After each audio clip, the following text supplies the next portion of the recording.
Hi, my name is Ann Taylor Lusk, and I'm a real estate agent here in the Outer Banks of North Carolina.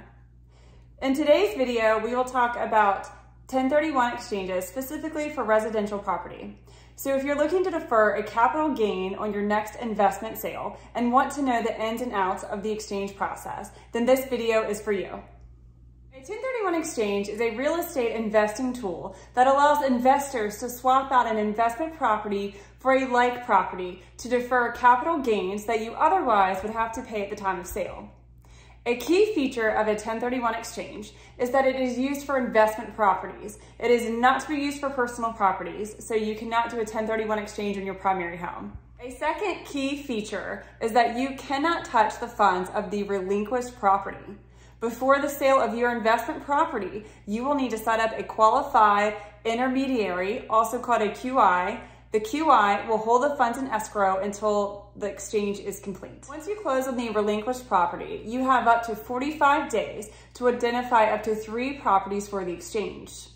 Many of my clients already have a replacement property under contract when they go to the closing table.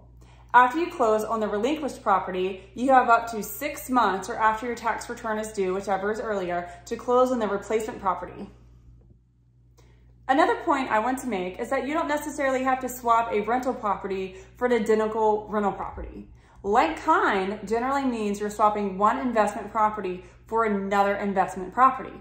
Again, to be sure that the property you would like to purchase meets the guidelines, make sure to talk to your tax pro. It might be possible to exchange vacant land for a commercial building, for example. You can also sell one property and use the proceeds to purchase several investment properties. The last point I want to make about a 1031 exchange, and we run into this a lot of the Outer Banks, is that if your property is in the name of an LLC, and then the replacement property would also have to be in the name of the LLC.